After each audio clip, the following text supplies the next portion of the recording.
Bismillahirrahmanirrahim.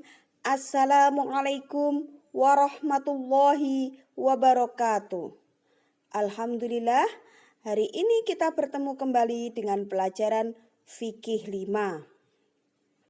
Materi ini diperuntukkan untuk siswa kelas 5 MI Muhammadiyah 1 Jombang The Inspiring School. Selamat belajar ya. Semoga dimudahkan oleh Allah dalam menuntut ilmu. Anak-anak, pelajaran kita hari ini adalah bab 7 tentang umroh. Yang akan kita pelajari diantaranya adalah pengertian umroh, dasar atau dalil ibadah umroh, ketentuan ibadah umroh, perbedaan haji dan umroh, serta tata cara manasik ibadah haji dan umroh. Pertama, kita akan mempelajari tentang pengertian umroh. Menurut bahasa, umroh berasal dari bahasa Arab yang artinya berkunjung. Sedangkan menurut istilah, umroh adalah berkunjung atau berziarah ke Baitullah dengan tujuan melaksanakan ibadah kepada Allah Subhanahu wa Ta'ala untuk mendekatkan diri dengan syarat dan rukun yang telah ditentukan oleh syariat Islam. Kemudian secara umum ibadah umroh adalah ibadah seperti haji namun tidak ditentukan waktunya. Biasanya juga disebut haji kecil ya. Mengapa disebut haji kecil? Karena rangkaian ibadah umroh tidak hanya simpel sekali dan tidak lengkap seperti ibadah haji. Anak-anak, ini adalah dasar atau dalil ibadah umroh ya. Yang pertama dari Al-Quran, surah Al-Baqarah ayat 196 yang berbunyi wa atimmul hajja wal umrata lillah. Artinya, dan sempurnakanlah ibadah haji dan umroh karena Allah. Surah Al-Baqarah ayat 196. Selanjutnya, dasar atau dalil ibadah umroh adalah berdasarkan hadis Nabi Muhammad SAW an Aisyata qalat, ya Rasulullah, hal 'alan nisa'i min jihadin? Qala na'am, alaihinna jihadun la qitala fihi al-hajja wal umrata.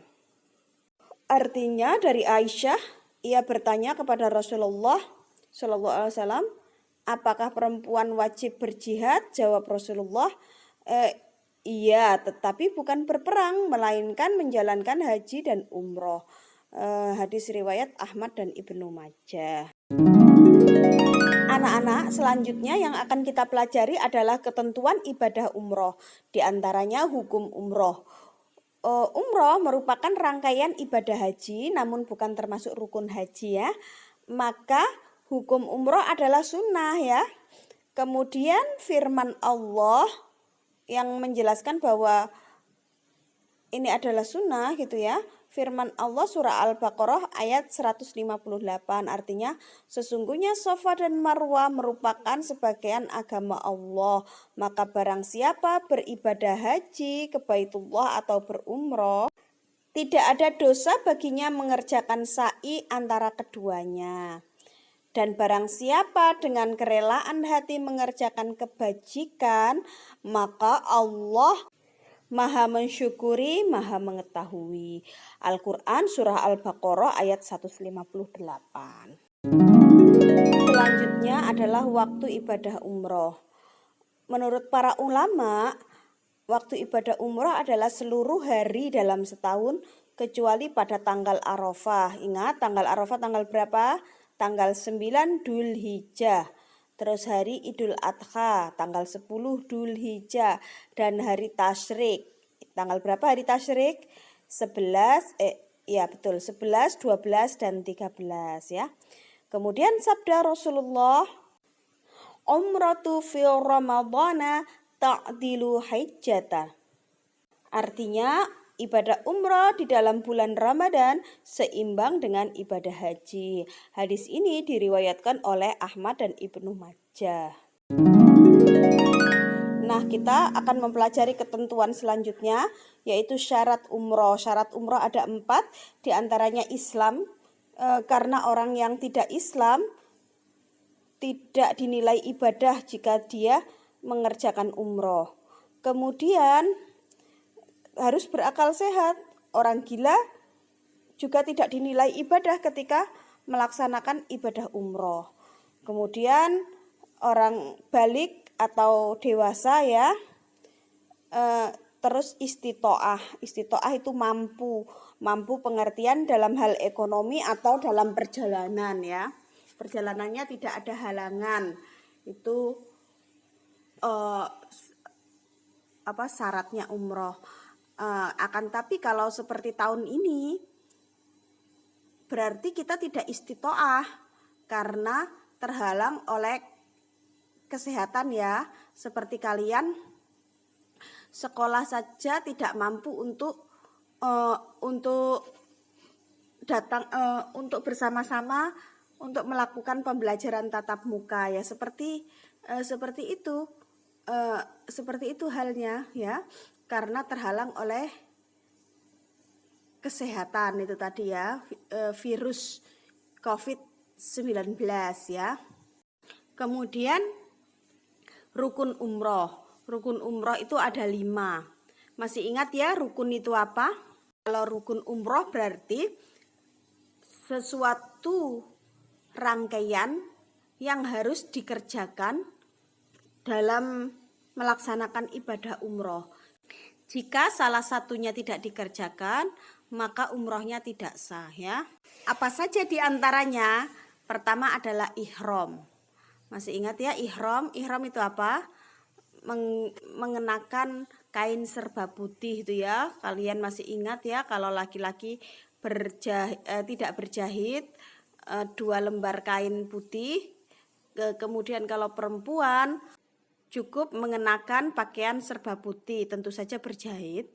Kemudian harus menutup seluruh tubuh kecuali muka dan telapak tangan. Kemudian yang harus dilakukan rukunnya adalah tawaf. Tawaf apa tawaf? Tawaf itu adalah mengelilingi Ka'bah sebanyak 7 kali. Kemudian rukun yang ketiga adalah sa'i. Sa'i itu juga dilakukan 7 kali putaran dari Safa, dimulai Safa diakhiri Marwah ya. Jadi Safa, Marwah, Marwah, Safa, Safa, Marwah, Marwah, Safa sampai 7 kali, terakhir nanti di Marwah ya.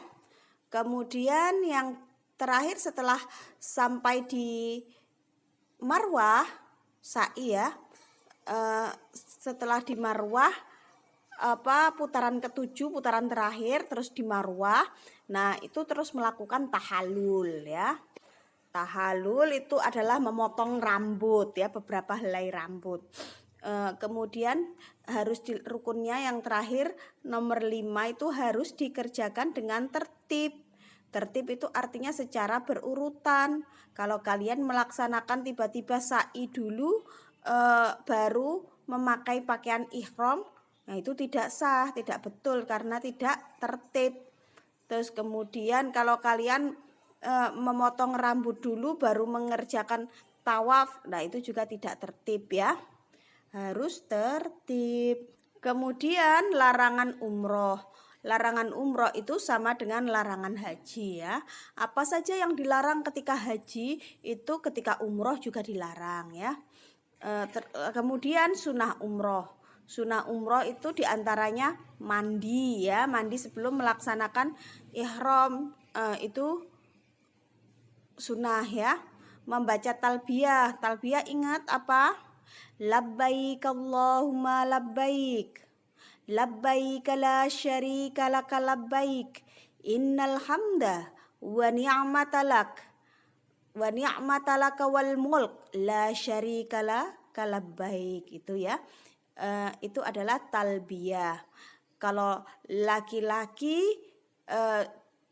suaranya jahar atau suaranya dengan keras. Kalau bagi perempuan suaranya siri atau pelan-pelan, tidak boleh teriak-teriak perempuan ya. Kemudian berdoa sesudah membaca talbiyah. Sesudah membaca talbiyah seperti yang diucapkan Bu Dewi tadi, kemudian membaca doa. Doanya apa? Ya, yang kamu inginkan apa? Kemudian membaca zikir ketika tawaf. Membaca zikir ketika tawaf itu juga sunnah ya dalam melaksanakan ibadah umroh. Kemudian salat 2 rakaat sesudah tawaf. Berarti sholatnya itu dilakukan sesudah tawaf dan sebelum sa'i ya. Kemudian sunnah yang selanjutnya adalah masuk ke Ka'bah. Masuk ke Ka'bah itu adalah rangkaian sunnah ya. Dan insya Allah kalau kita sebagai orang biasa seperti ini sangat sulit masuk ke Ka'bah. Biasanya yang mudah masuk ke Ka'bah itu adalah tokoh-tokoh kenegaraan atau misalnya tokoh agama atau apalah ya. Kalau misalnya tokoh kenegaraan itu yang seperti presiden itu biasanya kalau umroh sering sekali ya kita melihat ya presiden kalau umroh masuk ke Ka'bah. Dan kalau orang biasa hampir tidak ada yang melakukan ini ya karena memang sulit ya. Sebenarnya masih ada beberapa sunnah diantaranya mencium hajar aswad itu kalau memungkinkan. Kalau tidak memungkinkan biasanya cukup melambaikan tangan saja. Anak-anak, tabel ini adalah perbedaan ibadah haji dan umroh ya. Apa saja diantaranya? Kalau haji waktunya khusus, tadi sudah disinggung sama Bu Dewi pada tanggal 9, 10, 11, 12, dan 13 Zulhijjah. Sedangkan waktu umroh adalah bebas setiap waktu kapan saja kecuali hari-hari haji ya, tanggal 9, 10, 11, 12, 13 Zulhijjah ya. Tata cara manasiknya itu ihram, wukuf, tawaf, sa'i, dan tahalul. Itu ya yang rukunnya ya. Sedangkan tata cara ibadah umroh adalah ihram, tawaf, sa'i, dan tahalul ya. Jadi perbedaannya pada wukuf. Kalau haji harus wukuf, tapi kalau umroh tidak ada rangkaiannya wukuf, tidak ada rangkaian wukufnya ya. Kemudian hukum haji adalah wajib, sedangkan hukum umroh adalah sunnah. Itu diantara perbedaannya ya. Nanti bisa dicari perbedaan-perbedaan yang lain. Selanjutnya, tata cara manasik ibadah umroh diantaranya memakai ihram ya. Ihram itu adalah memakai pakaian putih ihram sebagaimana telah dijelaskan tadi ya, yaitu bagi laki-laki 2 helai kain putih tanpa jahit dan bagi perempuan mengenakan pakaian serba putih hanya muka dan telapak tangan saja yang tampak. Kemudian berniat di dalam hati untuk melaksanakan ibadah umroh. Tawaf ini dilakukan sebanyak 7 putaran dimulai dari Hajar Aswad dan berakhir di Hajar Aswad. Kemudian sholat sunnah 2 rakaat di belakang makom Ibrahim. Sholat sunat 2 rakaat di makom Ibrahim atau di belakang makom Ibrahim itu ya jika memungkinkan. Karena memang penuh sekali seperti ketika mencium Hajar Aswad. Namun terkadang kalau kita yakin pasti mungkin untuk melakukan sholat 2 rakaat di makom Ibrahim ya. Kemudian ketika lurus dengan Hajar Aswad, kamu bisa mencium Hajar Aswad jika memungkinkan ya. Jika tidak memungkinkan, kalian boleh melambaikan tangan searah garis lurus dengan Hajar Aswad. Hajar Aswad letaknya di mana? Di sudut samping pintu Ka'bah ya, sebelah kanan pintu Ka'bah itu letak Hajar Aswad di situ. Nah, yang dilingkari merah itu adalah pintu Ka'bah ya. Lalu di mana letak Hajar Aswad? Di situ ya, di sudut pintu Ka'bah yang dilingkari Bu Dewi situ. Nah, tawaf itu dimulainya dari Hajar Aswad sini, kemudian berputar, dihitung 1 putaran ketika sudah mencapai Hajar Aswad lagi. Gitu ya, Nak ya. Nah, anak-anak, setelah melakukan tawaf, rangkaian selanjutnya adalah sa'i. Dilakukan setelah tawaf sebanyak 7 putaran. Ketika sa'i, hendaknya memperbanyak doa atau zikir. Ketika berhenti di sofa atau di marwah, disunahkan untuk membaca doa, berdoa dan menghadap ke Ka'bah ya. Kemudian sa'i diawali di sofa dan diakhiri di marwah. Tadi sudah disinggung sedikit. Nah, perhatikan ketika melakukan sa'i juga harus tertib. Perhatikan yang dilingkari Bu Dewi itu berlawanan arah ya. Ketika kalian sedang perjalanan dari Safa ke Marwah, ikuti jalur yang untuk perjalanan menuju Marwah, Safa ke Marwah. Jangan di arah sebaliknya, itu nanti bisa mencederai saudaranya yang lain ya, karena berpotensi tabrakan. Begitu juga jika kamu perjalanan dari Marwah ke Safa, ikuti jalurnya yang benar. Setelah selesai sa'i, yang dilakukan adalah tahalul. Sa'i diakhiri di mana tadi? Di Marwah ya. Dan tahalul bisa dilakukan di Marwah. Dilakukan seusai melakukan sa'i. Ketentuannya itu sebenarnya 3 helai rambut, tapi sebaiknya laki-laki itu biasanya digundul ya. Biasanya di sana itu pertama laki-laki itu dipotong dulu beberapa helai, kemudian mereka ke barbershop atau ke tukang cukur di sekitar Masjidil Haram itu. Kemudian mereka menggundul rambutnya, biasanya kalau laki-laki seperti itu. Kalau perempuan rambutnya cukup dipotong seruas jari saja ya. Setelah itu kita akan melakukan tawaf wada atau tawaf perpisahan. Tawaf wada itu hukumnya wajib bagi seorang yang bersafar atau hendak meninggalkan kota Mekah, kota kenangan dalam beribadah dan taat kepada Allah. Terus harapannya semoga Allah memperkenankan kembali ke Mekah, begitu ya. Biasanya tawaf wada tidak dilakukan dengan rangkaian umroh saat itu juga. Misalnya kita melakukan umroh hari ini, meninggalkan Mekahnya masih seminggu lagi, dan kita akan melakukan tawaf wadanya seminggu lagi ketika benar-benar sudah tidak akan berjamaah lagi di Masjidil Haram gitu ya. Nah, alhamdulillah selesai sudah materi kita hari ini. Tulis nama kalian di kolom komentar dan kelas agar Bu Dewi tahu siapa saja yang sudah meluangkan waktu untuk mempelajari video pembelajaran ini. Kemudian yang belum like dan subscribe, silahkan like dan subscribe agar kalian tahu ketika Bu Dewi mengupload video pembelajaran berikutnya. Demikian dari Bu Dewi, semoga bermanfaat dan semoga kalian semua dimudahkan oleh Allah dan segera diberi kesempatan untuk melakukan ibadah umroh dan tentu saja haji. Wabillahi taufik wal hidayah waridha wal inayah. Wassalamualaikum warahmatullahi wabarakatuh.